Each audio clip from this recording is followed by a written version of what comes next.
Olá, sejam bem-vindas e bem-vindos ao Direito Digital. Este é um podcast apresentado por mim, Ana Frazão, professora de Direito Comercial e Econômico da Universidade de Brasília, e por Caitlin Mulholland, professora de Direito Civil da PUC do Rio de Janeiro. Este é um espaço de debate sobre os diversos temas que envolvem a nossa vida cotidiana, que está cada vez mais digital. Vocês podem ouvir nossos episódios nas plataformas de streaming. Hoje nós vamos falar sobre o julgamento do STF em relação ao artigo 19 do Marco Civil da Internet. Por trás do artigo 19 do Marco Civil da Internet, aquele mesmo celebrado em 2014 como guardião da liberdade de expressão no Brasil digital, esconde-se um debate explosivo que há anos ferve, mas que agora atingiu o ponto de ebulição. Quando nasceu, ele parecia simples. Se alguém se sentisse lesado por algo publicado nas redes sociais, só com ordem judicial a plataforma deveria remover o conteúdo. A promessa era proteger o espaço do debate público, evitar a censura privada e impedir que gigantes da tecnologia se tornassem juízes do que deve ou não circular. Mas a realidade, sempre mais complexa do que os melhores projetos de lei, mudou o jogo. As redes sociais explodiram, algoritmos tomaram conta das conversas e com eles cresceram também comunidades tóxicas, ataques coordenados, perfis falsos e uma enxurrada de desinformação. O cenário ficou especialmente tenso após episódios como os de 8 de janeiro de 2023, quando a democracia balançou e o país inteiro se perguntou: quem afinal deve responder por tanto caos digital? Alguns críticos afirmam que o Congresso, atolado no impasse do PL das fake news, assistiu a tudo de camarote, ou, para ser justo, travado por interesses contraditórios e uma disputa surda sobre até onde deve ir a regulação. Nesse vácuo, coube ao Supremo Tribunal Federal protagonizar o próximo capítulo. O tribunal, instado por inúmeros processos, transformou uma crise regulatória em palco para um embate que define o destino da esfera digital brasileira. O julgamento do artigo 19 não foi um simples duelo jurídico. Foi, na verdade, a tradução das ansiedades, esperanças e medos de um país diante do colapso das fronteiras entre liberdade e responsabilidade. De um lado, a maioria dos ministros apontou que, diante dos riscos atuais, não dava mais para esperar o legislativo. Eles defenderam um regime mais dinâmico, capaz de dar resposta rápida a violações graves, como ameaças à democracia e ataques aos direitos fundamentais. O modelo híbrido que emergiu da decisão mistura o rigor do judiciário com a velocidade das notificações extrajudiciais. Agora, em casos graves, a plataforma pode ser responsabilizada se notificada não agir. Tudo isso sem depender de ordem judicial, salvo quando se tratar de crimes contra a honra. Houve resistência. 3 ministros insistiram que qualquer mudança estrutural deveria partir do Congresso. Argumentaram que mexer na regra do jogo sem lei específica abre caminho para ativismo judicial e riscos de censura, transferindo demais poder para as empresas. No meio do caminho, uma terceira via, a exigência judicial para crimes de honra, mas impor às plataformas obrigações claras e imediatas diante de ilícitos graves, sobretudo após a notificação formal. O resultado, um novo regime, provisório, mas robusto, que redefine o papel das plataformas, coloca o legislativo contra a parede e empurra as empresas para uma corrida por transparência e eficiência. Agora, para e-mails, grupos privados ou crimes de honra, a velha lógica judicial se mantém. Mas para o restante, especialmente quando há nudez não consentida, conteúdo envolvendo crianças ou ações que atentem contra a democracia, a régua subiu. As plataformas precisam ser proativas, sob pena de responder por omissão. O sistema criado é provisório, experimental e traz consigo o risco de insegurança jurídica. Sem uma legislação clara, cada caso pode ser uma prova de fogo, exigindo vigilância constante da sociedade civil, da academia e das organizações de defesa dos direitos digitais. O que está em jogo, afinal, é o futuro da democracia digital no Brasil? O STF encerra um ciclo e inaugura outro, mais incerto e repleto de desafios. O que virá depois? É sobre isso que falaremos no episódio de hoje. Vem com a gente. Muito bem, Caitlin. Acho que antes da gente começar a nossa conversa sobre o que achamos do resultado desse julgamento, convém Uhum. explicar para os nossos ouvintes qual foi exatamente esse resultado. A questão não é simples, ela tem várias nuances, os ministros procuraram fazer uma série de diferenciações e seria bom começarmos a nossa conversa por isso. Maravilha, Ana. Particularmente, eu achei essa decisão bem interessante. Eu acho que vale a pena realmente a gente destrinchar alguns aspectos, né, anteriores à decisão para que a gente possa, de fato, entender, né, o que Uhum. ficou, de fato, decidido, né, como era antes e como passou a ser. Então, começando do começo, como dizem os outros, o Marco Civil da Internet é uma legislação que tem 10 anos, é uma legislação de 2014. E é uma lei que, quando foi uma lei super debatida, né, foi uma lei cujo projeto foi debatido pela sociedade civil de uma forma bastante participativa, né? E, portanto, é uma lei considerada super democrática, enfim.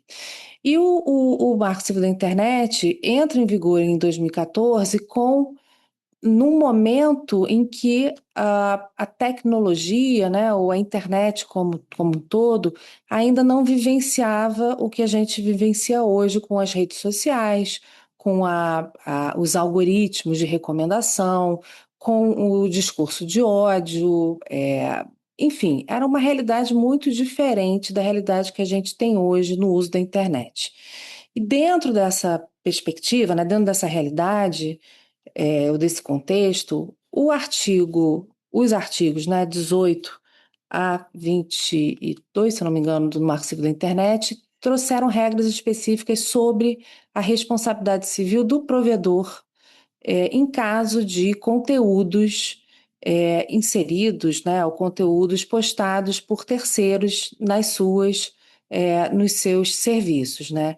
Então, esse capítulo ele trata especificamente da responsabilidade do provedor de aplicação, afastando da responsabilidade civil, né, ou das regras, né, do Marco Civil da Internet, os provedores de acesso, né, que são aqueles que permitem, né, que garantem a uma pessoa acessar a rede de computadores. Então, por exemplo, né, as empresas de telefonia celular que garantem acesso, outras empresas como o UOL, antigamente garantiam acesso, sinceramente nem sei se existe isso, mas enfim. Então, essas empresas que permitem o acesso, que são os provedores de acesso, elas não responderiam com base no Marco Civil da Internet, mas responderiam por fato próprio, por exemplo, com base no Código de Defesa do Consumidor.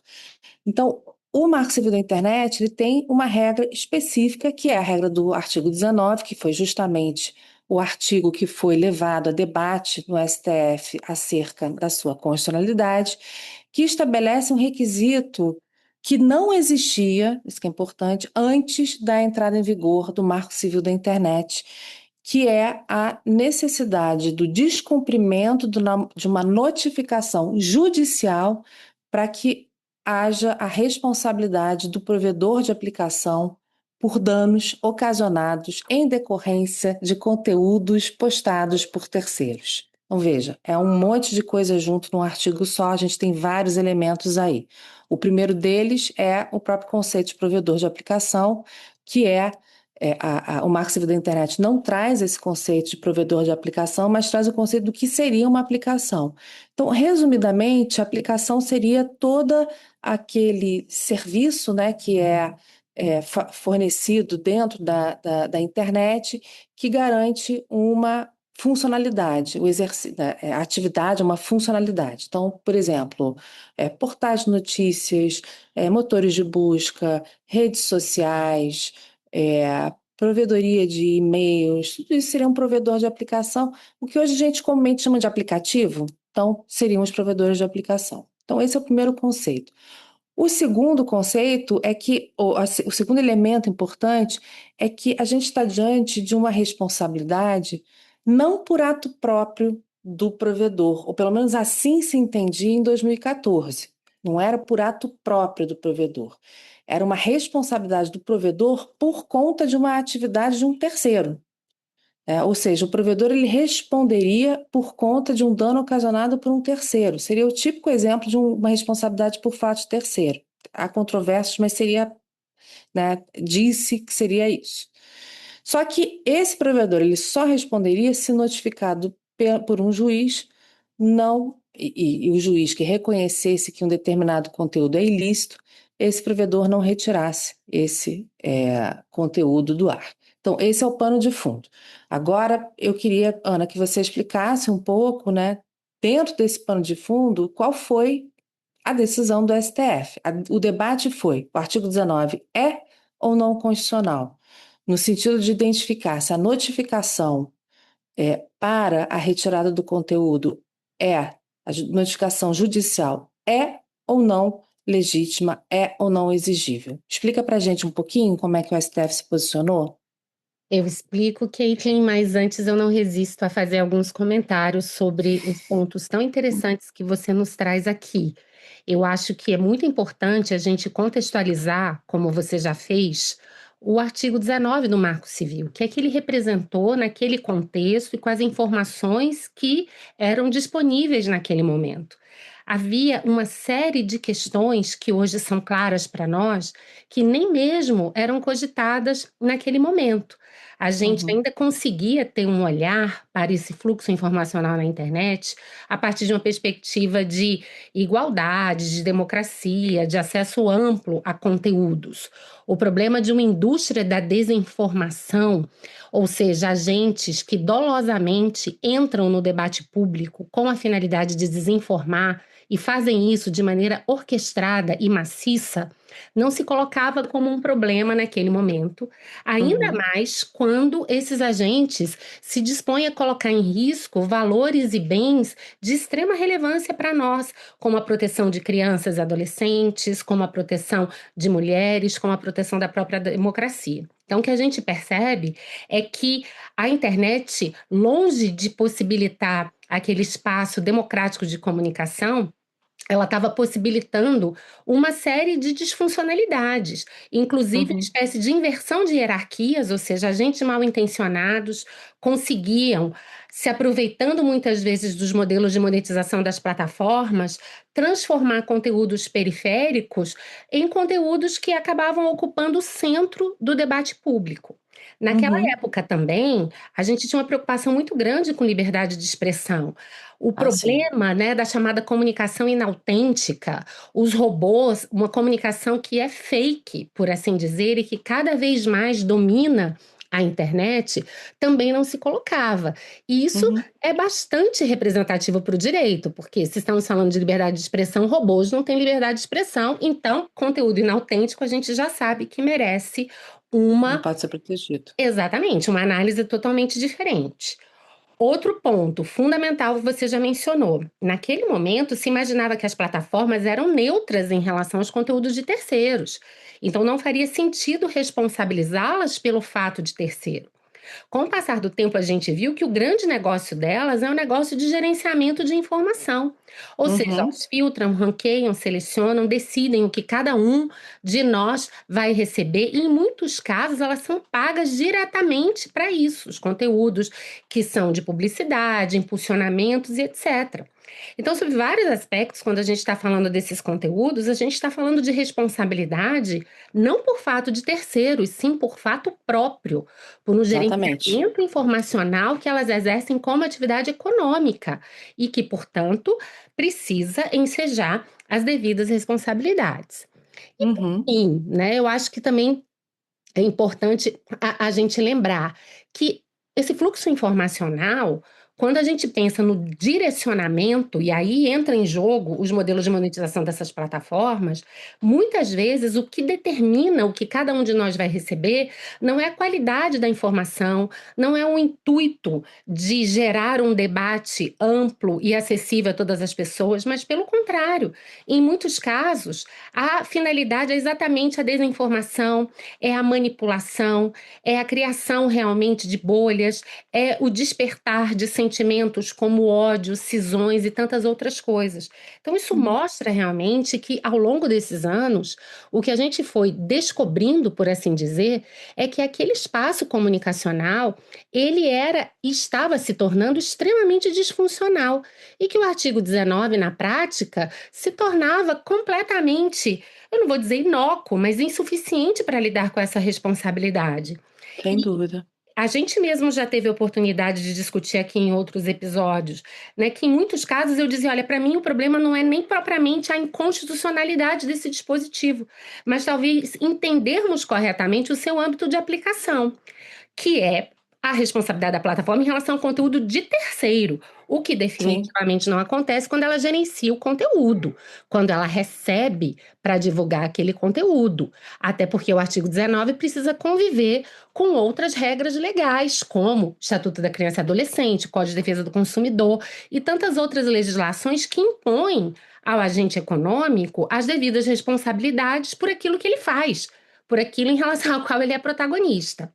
Né? Então, Uhum. dito isso, basicamente o que essa decisão do Supremo fez, e ao meu ver fez corretamente dentro do que era possível, ela Uhum. tentou delimitar o espaço de aplicação do artigo 19, mantendo inclusive, como a questão dos crimes contra a honra, algumas hipóteses em que o artigo 19 continua sendo aplicado e que, portanto, aquele conteúdo só deve ser retirado após a ordem judicial.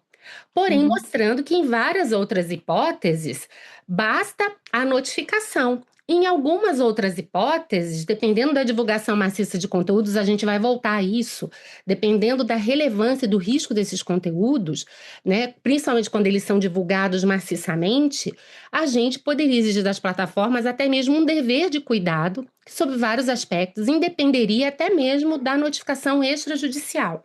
Então, o que o Supremo fez, na verdade, foi dentro de uma realidade que é muito complexa, tentar segmentar diversas hipóteses para mostrar quando a notificação judicial continua sendo exigível, quando não será mais fundamental para a responsabilização das plataformas essa notificação, qualquer tipo de notificação já resolve, e casos em que, independentemente da notificação, a gente poderia cogitar da responsabilidade dessas plataformas, sem prejuízo também da decisão ter avançado em outras discussões relacionadas à compliance e tantos outros aspectos que eu acho que a gente vai tratar ao longo da nossa conversa. De forma geral, Caitlin, a minha avaliação dessa decisão é positiva. Eu também concordo, a gente, enfim, estamos juntas nessa. Eu tenho uma questão, né, que eu acho que é irresolvível, acho que a gente não consegue ultrapassar, que é o fato de que a gente tem um poder judiciário que acaba sendo instado a decidir questões que deveriam ser decididas pelo legislativo, né? Então, essa é uma decisão que é muito bem-vinda, do ponto de vista, né, de dar, né, resultado, dar solução para questões que o Marco Civil da Internet hoje não soluciona, mas, por outro lado, a gente tem uma questão de um ativismo, eu vou usar esse termo que é o termo que, enfim, todos conhecemos, de um ativismo judicial que não é, a meu ver, assim, em tese, né, não deveria ser estimulado. Ao mesmo tempo, nós temos um Congresso hoje, um Congresso Nacional, uma Câmara de Deputados, que está mais preocupada em discutir a anistia daqueles que participaram dos atos de 8 de janeiro do que qualquer outro tema jurídico de interesse da nação.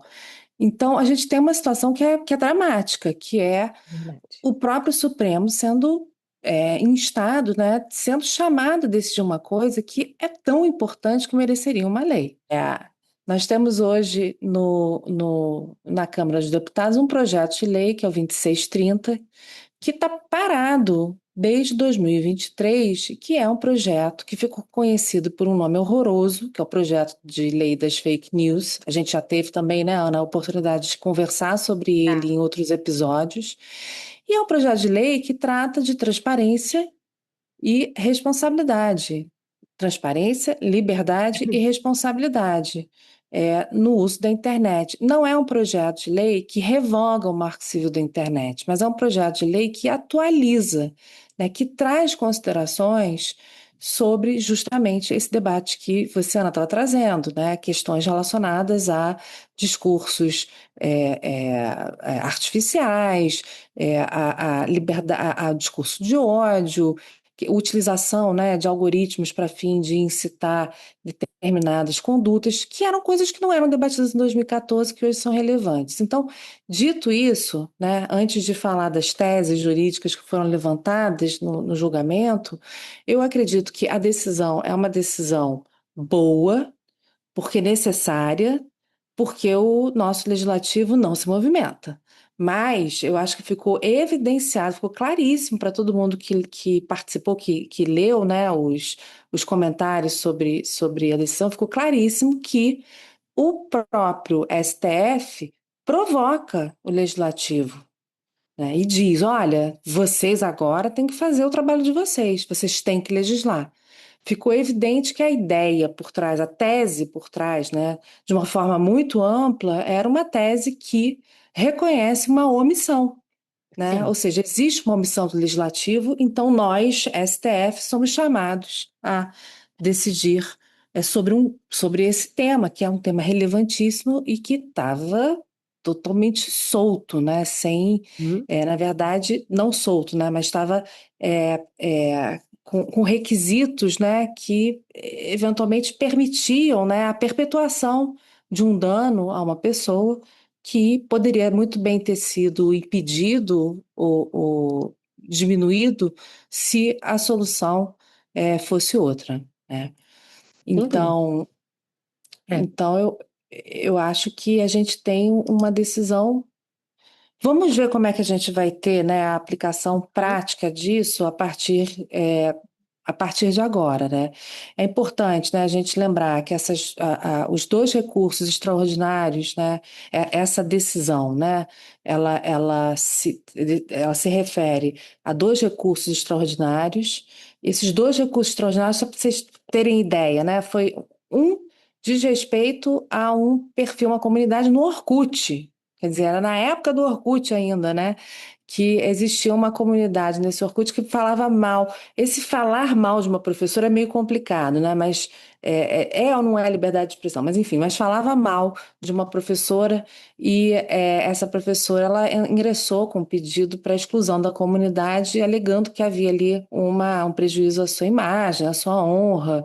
E o Orkut, ele avaliou na época, né, ainda era realizada a avaliação pela própria rede social. O Orkut negou, recusou a remoção, dizendo que não havia ali, isso é importantíssimo, gente, que não havia violação às regras, né, aos termos e às políticas de uso da rede social. Então, vejam, o argumento, e o ministro Alexandre de Moraes fala muito disso o tempo todo. Como pode um contrato de uso de uma rede social prevalecer sobre a Constituição brasileira? O papo era esse, né? Então, o Orkut argumentou que, pelos termos de uso da rede social, o conteúdo é lícito, então, portanto, ele não se obrigava a excluir essa, essa, essa, esse perfil, essa comunidade, né?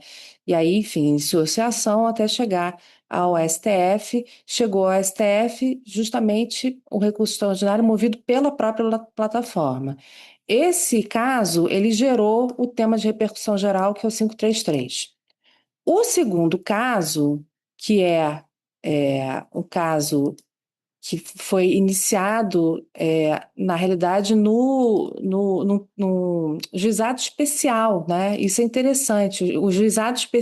Um caso iniciado no juizado especial chegou ao STF, o que é bem excepcionalíssimo, né? E gerou um tema, né, uma tese que é a 987, e era basicamente parecido com o caso do Orkut, que era a criação de um perfil falso no Facebook, no nome de uma pessoa, coisa que a gente já viu acontecer um monte de vezes.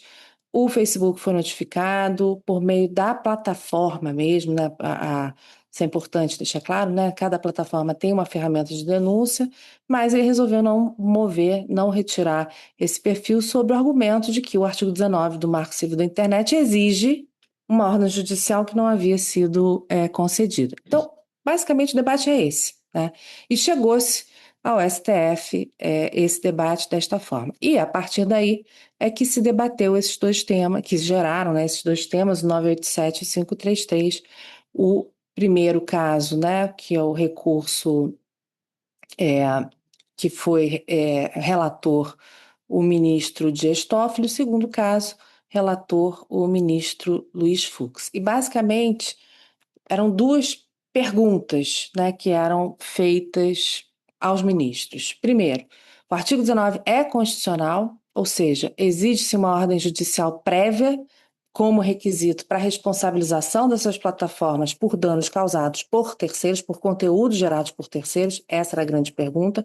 E a segunda pergunta é qual é o regime de responsabilidade das plataformas, considerando que existe aí a necessidade da defesa, né, da proteção dos direitos fundamentais. Existe aí a ideia de uma colisão, né, Ana, muito forte entre a liberdade de expressão e os outros direitos fundamentais, justamente porque o próprio artigo 19, no começo, fala, né, resguardada a liberdade de expressão, ou protegida a liberdade de expressão, e aí traz, né, quase como um preâmbulo para a responsabilidade.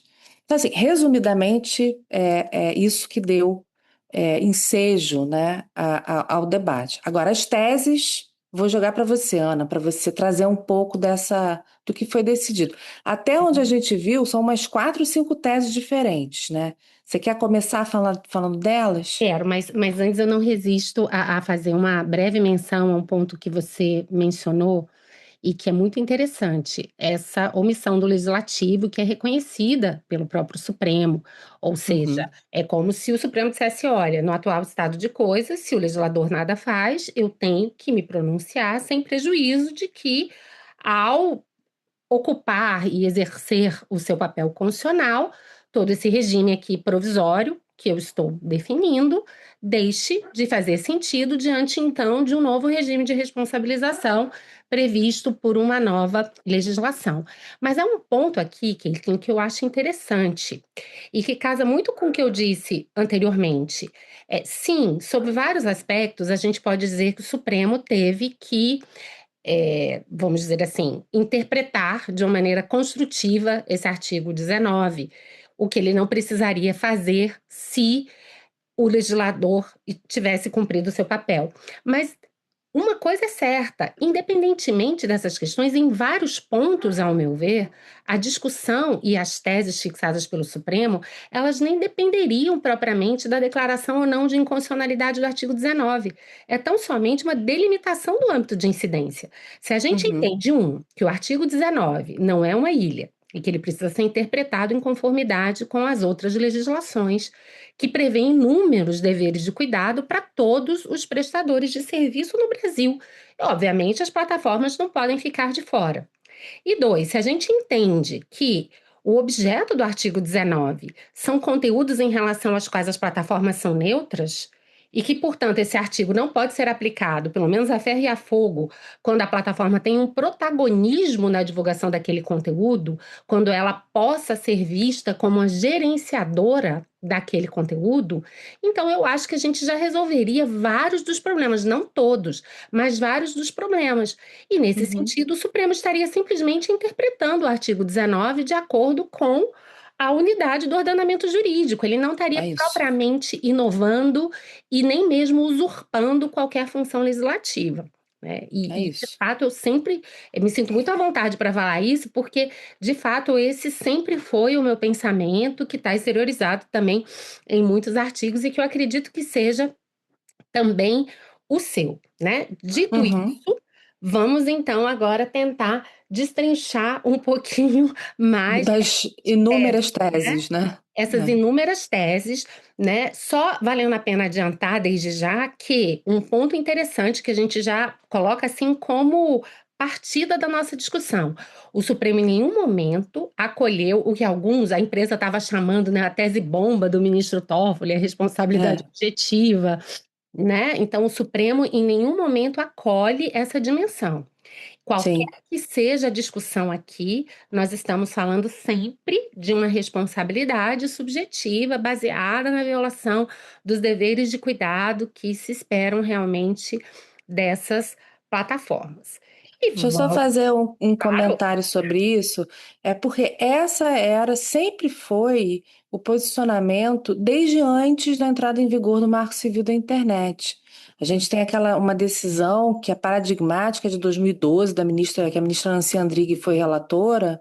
Uhum, O posicionamento sempre foi esse: responsabilidade do provedor de aplicação é subjetiva, né? A ideia da tese objetiva é até interessante do ponto de vista, né, para a gente debater o porquê que o Toffoli sugeriu, né, a responsabilidade objetiva, mas a tese, o desenvolvimento jurisprudencial comum foi sempre no sentido de ser uma responsabilidade subjetiva. Passo exatamente. para você, Ana. Vamos falar das Então vamos lá. teses. Vamos começar então tentando resguardar aquelas, né, não resguardar, mas alertar aquelas hipóteses em que o próprio Supremo resguardou a aplicação do artigo 19. Ou seja, continua aqui havendo uma dependência como regra da ordem judicial. Então, em primeiro lugar, o Supremo fez um corte aí por natureza de provedores ou plataformas, deixando claro, né, que provedores de serviços de e-mail, provedores de aplicação cuja finalidade primordial seja a realização de reuniões fechadas por vídeo ou por voz, provedores de serviços de mensageria instantânea, todos eles continuam sujeitos ao artigo 19. Se houver qualquer problema relacionado à divulgação de conteúdo aqui de terceiro, até porque aqui a gente realmente verifica uma passividade desses provedores. Uhum. A gente pode realmente dizer que estamos falando aqui de conteúdos de terceiros, haverá então a necessidade da ordem judicial. E houve Isso. aqui, você já salientou essa discussão, a questão dos crimes contra a honra. Porque, como a gente sabe que violações à honra são sempre muito delicadas, às vezes encontrar esse equilíbrio entre até onde vai a liberdade de expressão e a partir de que momento a liberdade de expressão ofende a honra alheia, de fato não é algo simples. Então, se entendeu que crimes contra a honra, como regra, continuam sujeitos ao artigo 19, não? Eu tenho uma questão sobre crimes contra a honra que eu acho muito complicado, que é o tal do jus, da capacidade de injúria, né, da intenção da injúria. Isso que eu acho complicado, É. que não está resolvido no direito penal ainda, né? Uhum. A pessoa que comete um crime de injúria tem a intenção de injuriar. E por que eu estou falando isso? Porque tirando aquelas hipóteses, né, evidentes que tem crime, você já vai falar sobre isso, né, crimes de injúria racial, por exemplo, nas Aham. outras hipóteses, fica muito subjetivo ainda a É, identificação de quando existe o crime contra a honra. Mas, exatamente. enfim, passo para você. Devolvo. Existe o crime e outra, lembrando que também pode não haver crime, mas pode haver o ilícito civil, a violação da honra. Então, lidar realmente com o bem jurídico honra é sempre algo muito delicado, talvez Sim. exigisse esse cuidado adicional. E é interessante também que, apesar dessas matérias continuarem relacionadas ao artigo 19, portanto, dependendo da ordem judicial, há também uma recomendação de que, quando a decisão judicial já reconheceu determinado conteúdo como ofensivo, as suas replicações deveriam ser removidas por todas as plataformas após uma simples notificação. Isso é Isso. muito importante frisar, porque se há uma decisão judicial que reconhece a ilicitude do conteúdo, a partir daqui não há mais dúvida razoável, pelo menos para efeitos da retirada do conteúdo. E isso é um Uhum. ponto de apoio que a própria plataforma pode utilizar. Ou seja, aqui Sim. eu não estou sendo propriamente uma censora ou tendo que fazer um juízo delicadíssimo sobre se há ou não ofensa à honra. Simplesmente, quem me Já foi desse notificou jeito. apresentou uma decisão judicial Isso. que considerou aquele conteúdo como ilícito. Então, na Que verdade, não precisa ser uma decisão transitada em julgado. É uma decisão exatamente. judicial inaugural. Isso já É seria quase suficiente. indúbio pró-decisão judicial. É dizer, olha, se É houve um isso. juiz brasileiro que já reconheceu, né, esse tipo de ilicitude, a gente vai obedecer até a última ordem. Se, obviamente, Uhum. aquela decisão for reformada, deixar de existir, muda-se, então, o cenário fático. Isso é muito importante, Caitlin, porque a gente percebeu que, ao longo desses anos, em que muitas vezes se exigiu a ordem judicial para uma série de violações contra a honra e outros bens jurídicos, muitas vezes havia uma reiteração daquelas condutas, Sim. né? E isso gerava realmente para as vítimas quase que um ônus assim inalcançável, porque a partir do momento que ela pedia retirada de um conteúdo e aquele conteúdo era replicado, era lançado por outros agentes, e a gente sabe como essa comunicação na internet muitas vezes é um tanto quanto anárquica, e se ela fosse ficar Uhum. realmente, né, dependendo de uma decisão judicial para cada vez que aquele conteúdo fosse replicado, imagine, a situação ia ficar muito difícil, né? Sem falar na questão não só do custo financeiro, né? Porque se cada situação dessas você for acionar o judiciário ou for acionar um advogado, olha o valor que você gasta e o custo emocional, né? De você já Exatamente, ter, né, um reconhecimento da ilicitude e ter que ficar o tempo todo insistindo. Mas sim, sem dúvida. exatamente, exatamente. Aí, então, esse seria então um primeiro grupo de casos. Alguma questão que eu esqueci de mencionar aqui, Caitlin, que você gostaria de acrescentar, ou a gente já pode partir para o segundo grupo? Vamos partir para o segundo, Que é que é o exatamente interessante. que é o interessante. A partir de agora, não há mais necessidade da notificação judicial, basta a notificação extrajudicial, a conhecida reclamação do usuário. O usuário se dirige à plataforma e diz: olha, há um conteúdo ilícito contra mim, o conteúdo é esse, por favor, retire esse conteúdo. É importante a gente lembrar que o Marco Civil da Internet já tinha um artigo sobre isso, que era o artigo 21, Uhum. né, que dispensava de autorização judicial conteúdos que envolviam nudez e sexo, né? Esse artigo 21 é importante a gente lembrar, né? Ele não foi alvo de ação constitucional, ele não foi discutido, ele está plenamente em vigor e é isso. O que a Ana está falando, o que a Ana está falando é justamente da possibilidade de vinculação, né, do sistema do artigo 21 ou do 19. Exatamente. E que agora foi ampliado. Então, o 21, que era uma exceção, agora deixa de ser uma exceção, porque a gente agrega às hipóteses normativas desse artigo 21 uma série de outras circunstâncias, como crimes e atos ilícitos, conteúdo ilícito de forma isolada, atomizada, e um ponto também importante, né? As contas denunciadas como inautênticas. Sim. Isso é muito importante a gente frisar aqui para os nossos ouvintes, porque a própria Constituição Federal, ao prever a liberdade de expressão, ela veda o anonimato no mesmo dispositivo. Ou seja, ela claramente quer dizer: olha, liberdade de expressão envolve a assunção de responsabilidade. Se você Uhum. quer discursar no espaço público, você precisa assumir, então, aquilo que você está falando. E a gente viu que a internet, na prática, criou uma série de formas pelas quais as pessoas simplesmente exercem essa liberdade sem qualquer tipo de responsabilidade, porque elas se protegem, elas se disfarçam, elas se ocultam. Então, portanto, qualquer forma de você escamotear a real identidade, e a conta inautêntica é um exemplo disso, também se Uhum. sujeita a isso por si só. Se a conta é inautêntica, então a gente já parte da premissa de que ela gera um risco diferenciado do ponto de vista, né, da integridade daquele fluxo informacional e, portanto, passa a entrar aqui no 21. Mas tem mais Uhum. hipóteses nesse 21, não tem, Caitlin? Nós temos também a hipótese de conteúdos ilícitos, de forma isolada e atomizada, que são os crimes específicos, né? A gente não está falando de crime contra a honra, a gente está falando de crimes de outras naturezas, né? E que a denúncia do sujeito, né, que está sendo sujeito a esse crime, né, vítima desse crime, seria a simples, a mera denúncia, né? A mera notificação, ela seria suficiente, a mera notificação e a não ação, né, a omissão do provedor de aplicação na retirada daquele conteúdo é considerado também como gera também a responsabilidade do provedor de aplicação. Então, é claro, né, a gente está falando aqui de um ilícito muito específico, existem exceções, né? O crime contra a honra a gente já tratou, a Ana já tratou anteriormente, né? E a gente vai falar de outros tipos de crime que foram qualificados de uma forma bastante grave.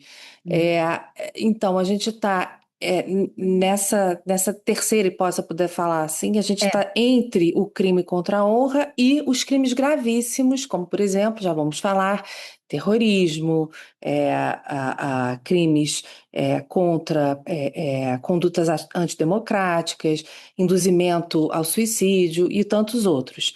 Então, seriam crimes, entre aspas, comuns entre a violação da honra e o terrorismo. E a gente pode falar sobre eles. E tem Exatamente. também a questão relacionada ao que o STJ já tinha se posicionado a respeito do conteúdo que se relaciona a crianças, né? Ou Uhum. seja, não necessariamente relacionados à nudez, que a nudez, os atos de natureza sexual e, portanto, que poderiam gerar, né, conteúdos de pedofilia. O artigo 21 já dá conta disso. Basta a notificação extrajudicial. Agora fica claríssimo: o artigo 19 se aplica por simples notificação judicial quando um conteúdo se refere a crianças. Se refere de forma, obviamente, a gerar, né, uma violação aos direitos fundamentais das crianças. Isso, ou seja, não há necessidade da notificação judicial Basta a nessas hipóteses, denúncia, né? basta a Lembrando de... que esse caso, para mim, é um caso claríssimo de aplicação direta do Estatuto da Criança e do Adolescente. É Sem dúvida. simplesmente dizer que aqui, né, o artigo 19 precisa conviver com as regras específicas do Estatuto da Criança e do Adolescente, como o STJ já entendeu. E você bem mencionou, né, Caitlin? Isso. Antes da gente passar para a terceira tese, deixa eu fazer uma provocação aqui para a gente pensar, né? O STF, na decisão do STF, não ficou clara duas questões que eu acho que são fundamentais e que eventualmente podem gerar aí essas questões já estão gerando debate, mas podem gerar uma questão séria de aplicação nas decisões judiciais que vierem a partir de agora, que é o seguinte, a partir da publicação, que é o seguinte: o artigo 21, ele é claríssimo quando ele diz que a responsabilidade do provedor é subsidiária. E aí a pergunta é: em nenhum momento da decisão os ministros mencionam a subsidiariedade da responsabilidade. Responsabilidade subsidiária, mais uma vez, estabelece que responde primeiro quem causou o dano e, em não havendo a possibilidade dessa pessoa responderia o provedor, ou seja, quem disponibilizou o conteúdo é responsabilizado, em não havendo a sua responsabilidade, em segunda possibilidade viria o provedor. Não se falou sobre isso. E o artigo 19, via de regra, estabeleceu uma responsabilidade que era solidária. Então, a gente tem um problema aí de interpretação. A segunda questão é De ainda, problema, né? né, Caitlin? E veja, em É, alguns casos, a responsabilidade subsidiária, ela me parece quase que inviável. Por exemplo, a questão das contas inautênticas. você não tem como descobrir quem é, Em né? muitos casos você não tem como descobrir quem é. Então, assim, né? E só faz sentido numa situação como essa uma responsabilidade mais incisiva por parte da plataforma. Porque, Sim, de alguma maneira, o simples fato de haver contas inautênticas também está relacionado a uma série de escolhas que essa plataforma deliberadamente faz, ou sem dúvida. omissões em seu dever de diligência, porque se é um comando constitucional que há uma vedação de anonimato, a partir do momento que a plataforma possibilita que qualquer pessoa se utilize do anonimato para exercer liberdade de expressão, ela está contrariando frontalmente esse comando constitucional. Sem dúvida. E isso me leva a acreditar que, ainda que o STF não tenha mencionado explicitamente nessa responsabilidade da subsidiária ou solidária, a gente deve interpretar como sendo solidária. Mas, enfim, essa é a minha posição, que às vezes é um pouco radical, mas eu acho que é isso, né? Assim, teria o regime é do artigo 21 no que diz respeito à notificação. Aham. Então, a notificação pode ser não, será extrajudicial. A É. responsabilidade se mantém solidária. Outra questão, né, em relação ao artigo 21 é que a gente não sabe, né, se a gente vai ter uma aplicação já aos casos novos, a todos os casos, se a gente vai ter. Porque não foi, se eu não me engano, a decisão ela não trata de questões relacionadas à intertemporalidade, né? O que está acontecendo agora em termos de julgamento no STJ, no STF, nos tribunais inferiores, ou se a gente vai partir, né, do julgamento a partir desta decisão de agora. Então, são duas questões assim que ficam meio nebulosas, mas que, ao fim e ao cabo, são secundárias, né? Não são É. tão importantes. Só Mas uma agora, observação aqui que, diga. de fato, e muitos dos críticos dessa decisão do Supremo têm ressaltado as inseguranças que ela geraria. De fato, a gente não pode aqui negar que esse é um risco, Sim, né, dessa decisão. Mas também não podemos esquecer que a missão e a tarefa dos ministros do Supremo era muito complexa, porque, de fato, a gente tem demais. uma série de variáveis. E, a rigor, talvez o legislador não conseguisse também atingir níveis tão maiores de segurança jurídica do que aqueles que o Supremo atingiu com essa decisão. Porque é o que você falou, de maneira geral, os critérios de separação da responsabilidade estão claros, embora haja alguns aspectos importantes, destacados aqui por você, que ficam um tanto quanto nebulosos e terão que ser resolvidos por interpretação. Mas é para mostrar realmente que a matéria ela é muito delicada, que o Supremo, Uhum. dentro do possível, tentou criar critérios que gerem a maior segurança jurídica possível, mas em se tratando de uma matéria como essa, uma segurança jurídica absoluta é uma utopia. Ah, É algo que não jamais existe. seria atingido, né? Ou seja, sob vários aspectos, o legislador também se depararia com esses mesmos desafios. Não há dúvida disso. É difícil para todo mundo. É isso, exatamente. Agora, Ana, eu Agora vamos para queria o terceiro grupo. o terceiro grupo eu queria ouvir você falar, porque é o teu tema. É o teu tema, que é aquele Dever relacionado de ao dever de cuidado, cuidado. né? Exatamente, porque aqui nesse terceiro grupo, a gente simplesmente está dizendo o seguinte: independe de notificação, seja judicial, seja extrajudicial. E aqui é um ponto muito importante. Quando estamos falando de questões muito sérias, cujas violações sejam graves, causem danos irreparáveis ou de difícil reparação, a grande questão aqui é prevenir essencialmente esses danos, o que se faz por Uhum. meio de um dever de cuidado.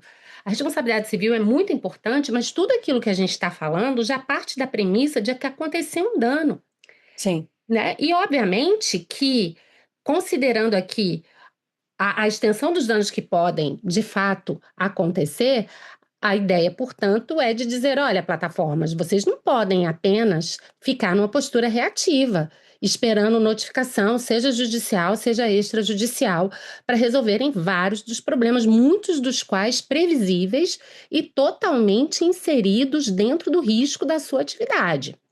Então, exatamente. né, precisamos cogitar aqui de um dever de cuidado. Qual é a dimensão desse dever? Qual é o espectro dele? Então, vamos começar com o que, de certa forma, a gente poderia abarcar na ideia de uma presunção de responsabilidade, que abrangeria anúncios e impulsionamentos pagos, atividade econômica desenvolvida pelas plataformas que lucram com isso, Responsabilidade direta, portanto. responsabilidade direta, a rede artificial de distribuição, né?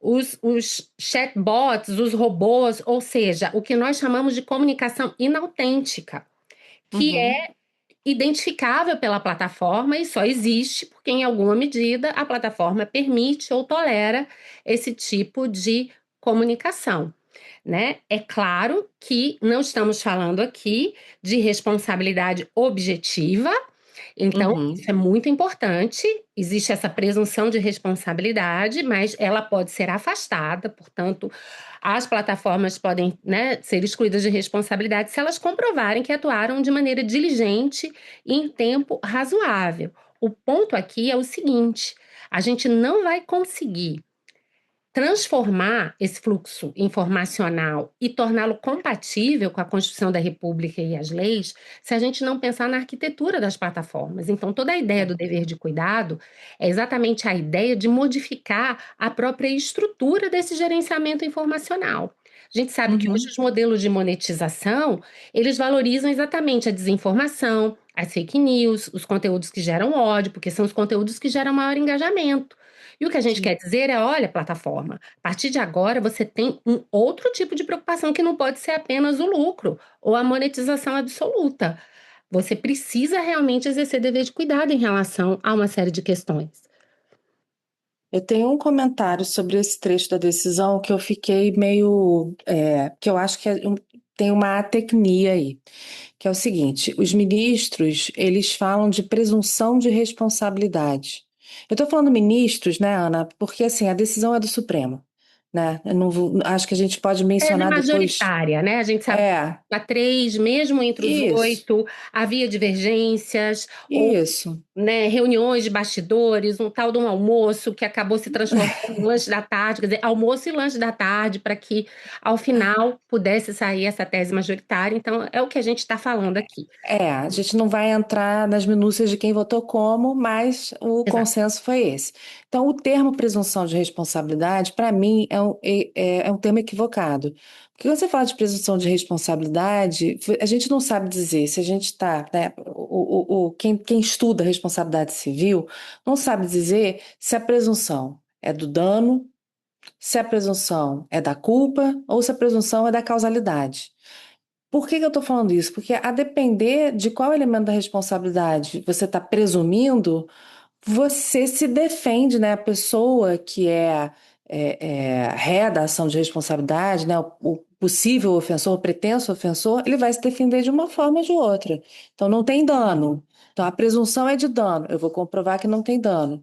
A presunção é de culpa, eu vou comprovar que eu agi de forma diligente. Uhum, Ou a presunção é de causalidade, eu só vou conseguir afastar com o meio da inversão do ônus da prova, eu só vou conseguir afastar essa presunção de causalidade de formas bastante específicas. Então, uhum. eu acho que o termo, imagino que o STF tenha entendido que a presunção aqui De é culpa. Exato. de culpa e não de responsabilidade, concorda? Concordo. Tanto isso é verdade que a excludente de responsabilidade é exatamente a comprovação da atuação diligente, ou É seja, isso, da inexistência de culpa. é isso. Mas você concorda que o termo presunção de Sim. responsabilidade deveria ser corrigido, né? Não é presunção de responsabilidade, presunção É, de culpa, né? Do concordo, elemento culposo. com E certeza. ficaria até bastante claro se tivesse adotado esse termo, que aí pararia com esse papo, responsabilidade objetiva é subjetiva? Não, é subjetiva, com presunção de culpa, nesse caso específico do dever de cuidado e da remoção Amém. independente da notificação. Embora, pelo contexto da tese, a gente perceba que seja muito mais uma tecnia, né, ou seja, uma Sim, utilização indevida da expressão, que pode perfeitamente ser corrigida por uma interpretação sistemática, em que a gente conclui que claramente o Supremo quis aqui falar de uma presunção de culpa e que pode ser afastada mediante a demonstração de uma atuação diligente. Tá? Ana, fala para a gente um pouquinho da tal dos conteúdos, né, de criminosos que são considerados aqui como É, necessários serem removidos. muito importante, porque de fato, quando a gente vai falar desse dever de cuidado, ele tem essas primeiras frentes que a gente disse, que vão pegar a comunicação artificial e a comunicação paga. E eu já acho extremamente importante esses dois recortes, né? Porque de início a gente já mostra aqui que não estamos falando propriamente de liberdade de expressão em sentido estrito. A gente está falando Isso. de, né, de outro tipo de comunicação que está sujeita, claro, a regras distintas. Não estamos falando aqui de cidadãos se comunicando livremente no espaço público. No caso dos bots, nem mesmo cidadãos existem e nem mesmo direitos, quanto mais um direito à liberdade de expressão. E Uhum. comunicação paga é uma comunicação que está sujeita às regras brasileiras existentes sobre esse tipo de questão, notadamente quando a gente está lidando com publicidade e marketing. A gente não poderia imaginar que no mundo digital não pudessem ou devessem ser cumpridas as regras que já existem no direito brasileiro sobre esse tipo de questão. Inclusive, um Uhum. ponto muito importante que a gente já sabe, né, que o usuário final, o consumidor, ele precisa saber diferenciar o que é uma mensagem publicitária do que não é. Sim, tem Que que ficar obviamente, evidente. né, a forma como ele vai receber aquela informação, o grau de credibilidade que ele atribuirá àquela informação, depende dessa circunstância, né? Então, a gente sabe que Uhum. aqui a gente está trabalhando também com algo sobre o qual a gente já tratou em muitos episódios, a Uhum. necessidade de transparência desse fluxo informacional, e esse é um ponto importante. A decisão do Supremo já faz, então, essas clivagens necessárias e Uhum. as devidas diferenciações. O Uhum. outro desdobramento desse dever de cuidado é o que se chama de circulação massiva de conteúdos ilícitos graves, né? Uhum. A gente está falando aqui já de uma falha sistêmica em que a plataforma deixa de adotar medidas de prevenção e remensão de conteúdos ilícitos anteriormente listados, configurando então a violação a esse dever de atuar de forma responsável, transparente e cautelosa. E, enfim, como é que a gente vai então tratar disso, né? Se estamos falando de circulação massiva, estamos falando, né, de algo realmente sistêmico, mas, além disso, a decisão trata de ilícitos isolados e atomizados, que, em razão da sua gravidade, justificariam também essa aderência ao dever de cuidado, né, De Kate? cuidado. Isso, Aí são isso. várias hipóteses, começando, né, com as condutas e atos antidemocráticos que se amodem a uma série de tipos. Isso é importante porque aqui há uma referência a esses tipos, né? Então, condutas e atos Uhum. democráticos se amodam a determinados tipos, crimes de terrorismo ou preparatório de terrorismo, crimes de induzimento, instigação, auxílio a suicídio, incitação à discriminação em razão de raça, cor, etnia, religião, procedência nacional, sexualidade, identidade de gênero, crimes praticados contra a mulher em razão do sexo feminino, crimes sexuais contra pessoas vulneráveis e tráfico de pessoas. Então, vejam, o Supremo não está falando aqui de questões banais, nós estamos falando aqui São crimes de gravíssimos. gravíssimos, que inclusive estão associados a uma série de tipos que foram aqui previstos. Isso é Uhum. importante porque a imprensa mais conservadora tem dito que essa decisão do Supremo é uma grande censura, vai acabar com a liberdade de expressão e com a democracia, que o foco dessa decisão seria exatamente essas condutas e atos democráticos, antidemocráticos, perdão, como se essa referência fosse absolutamente genérica e qualquer Uhum. ato pudesse facilmente ser considerado como antidemocrático. Não é verdade. As próprias referências aqui já apontam, na verdade, para a existência de tipos penais, que, claro, Uhum. podem, dependendo do caso, envolver algumas dúvidas interpretativas, mas até pelo fato de envolverem condutas tipificadas, já tem uma densidade normativa que viabiliza ou possibilita, com um mínimo de segurança, a identificação de vários desses conteúdos. Sem dúvida. Não, não, não são crimes banais, não que crime seja justificado, mas não são crimes banais, não são crimes de pequena monta, são crimes que realmente são rapidamente identificados, são identificáveis pelas redes sociais e cuja continuidade, eu acho, né, da divulgação nas redes, né, nas plataformas, pelo provedor de aplicação, gera danos gravíssimos à sociedade e às pessoas que têm, de uma certa forma, algum tipo de vulnerabilidade, né?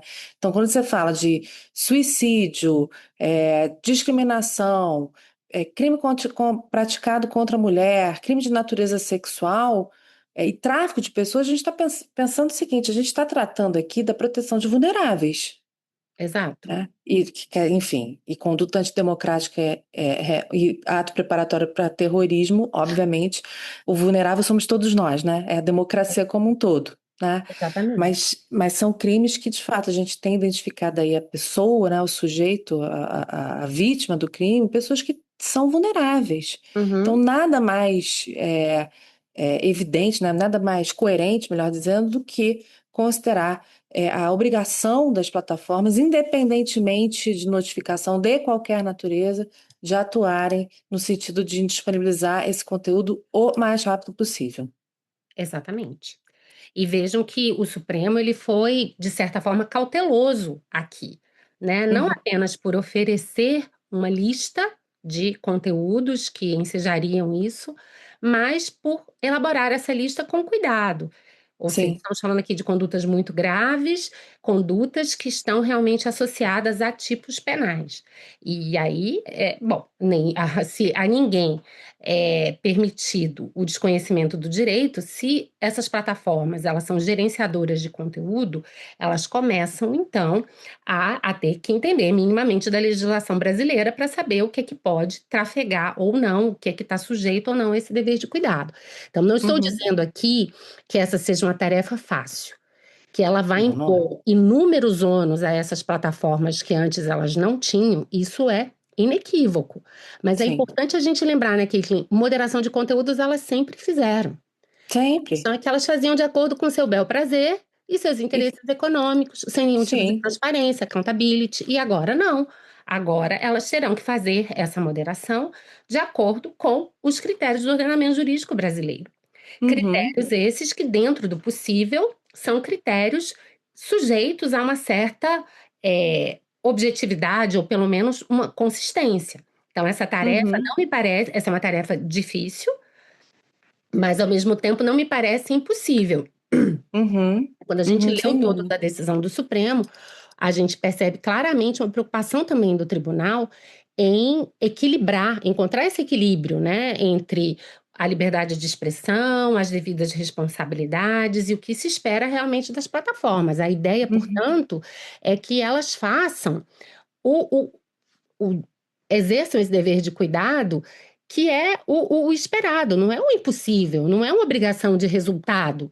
Se um determinado conteúdo foi postado e ela eventualmente, né, não identificou naquele momento, mas no mínimo ela saber, o dever de cuidado é sempre um dever de meio. Ele é um dever Uhum. que vai levar em consideração a técnica, os instrumentos possíveis, o valor financeiro de cada tipo de estratégia adotada por essas plataformas, o que é Uhum. possível, o que é viável. Então, todos esses aspectos vão ser considerados aqui. O dever de cuidado existe exatamente para possibilitar essa análise mais casuística. Não é para Uhum. impor a esses agentes obrigações inexequíveis, obrigações que comprometeriam seu modelo de negócios. Pelo contrário, inclusive. As Uhum. questões relacionadas ao modelo de negócios fazem parte da avaliação também do dever de cuidado. É isso. Enfim, apesar do STF não ter ingerência sobre o negócio das redes sociais, estabeleceu ali não uma obrigação propriamente decorrência da decisão, mas estabeleceu a necessidade dessas plataformas de realizar uma autorregulação, Exato, né? Ou seja, exato. o dever de cuidado representado por meio de relatórios, por meio de documentos dos próprios provedores de aplicação que realizam essa regulação da atividade de, entre aspas, moderação ou mediação, né? Uhum, Com o devido processo legal, com relatório de transparência, sim. com questões relacionadas, né, ao número de anunciantes, quantas contas foram impulsionadas e tal, porque isso, de uma certa forma, traz uma prestação de. De certa forma, não, ela traz uma prestação de contas para a sociedade e serve como um elemento para comprovar a realização desse dever de cuidado, né? O exercício desse dever de cuidado. Que já mostra claramente, não estamos lidando aqui com responsabilidade objetiva.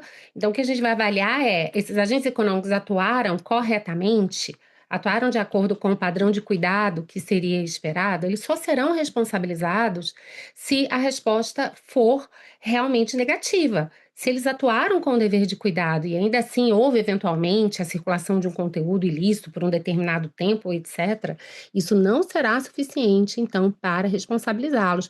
Pelo menos é a minha interpretação dessa decisão do Supremo, já que a base realmente da responsabilidade é a violação do dever de cuidado. Mas, Caitlin, a gente se Concordo. empolga, o papo tá bom, a gente já está quase uma hora conversando. E só para a gente não deixar muitas pendências aqui para os nossos ouvintes, você conseguiria sintetizar um pouquinho dos outros pontos importantes? Porque eu acho que a gente falou aqui dos três grupos que sem dúvida Uhum. nenhuma são as principais preocupações aqui, mas tem também algumas questões interessantes, marketplaces, deveres adicionais. Faz um É, resumo aí pra gente, por favor. resumindo rapidamente, o STF ainda comentou sobre responsabilidade do marketplace, né, que são os shoppings virtuais, e permanece o reconhecimento que a responsabilidade deles é regida pelo Código de Defesa do Consumidor, é outro tipo de relação. Houve também, como a gente falou no início, né, um posicionamento muito firme do STF no sentido de considerar essa decisão como temporária, e enquanto o Congresso não editar uma legislação específica que supra, né, essa omissão do artigo 19, que foi considerada como inconstitucional, né, ou seja, uma inconstitucionalidade parcial, progressiva do artigo 19, com base na omissão, né. Foi também ressalvado pelo STF que é, o TSE, né, o Tribunal Superior Eleitoral, continua responsável pela regulação específica no âmbito eleitoral da responsabilidade desses provedores de aplicação. A gente tem várias resoluções do TSE que tratam do assunto, né? Necessidade de adoção de medidas por parte dos provedores para a constituição de canais de atendimento, necessidade de existir um representante legal no nosso país para dessas plataformas, desses provedores de aplicação, para atender, né, legitimamente as demandas judiciais, e, obviamente, a ideia de que existe uma necessidade de uma modulação desses efeitos de forma a atentar, né, ao que já tem sido tratado, julgado recentemente, um julgamento recente, né? Então, basicamente, resumidamente, seriam essas as últimas considerações sobre a decisão do STF. A gente poderia ficar mais 3 horas aqui As 3 conversando, horas aqui, fácil. infelizmente o tempo fácil, mas eu acho importante que as pessoas entendam o esforço do Supremo, valorizem esse esforço diante da omissão do Legislativo e todas as circunstâncias que nós já apresentamos, e a partir de agora vamos verificar na prática como tudo isso será aplicado. Existem desafios, certamente que haverá aumento de custos desses grandes agentes econômicos, mas a gente parte da premissa de que a decisão oferece os nortes necessários para viabilizar, dentro do possível, todos os bens jurídicos tutelados aqui, né, Caitlin? É isso. E não tenha dúvida, queridos ouvintes, que vocês vão ouvir de novo, daqui a algum tempo, um episódio falando como está a situação do judiciário pós-decisão do STF, do Judiciário do Legislativo. Sem dúvida nenhuma, porque essa é uma decisão que, de fato, ela é revolucionária sobre vários aspectos, né? A gente Uhum. mencionou no início do programa o quanto que o próprio desenho da democracia e do meio digital depende dessa decisão e de como ela vai ser cumprida. Certeza. Bom, muito obrigada por ouvir o Direito Digital. Compartilhe esse episódio com seus amigos e familiares no WhatsApp, no Facebook e no Instagram. Até a próxima! Até a próxima!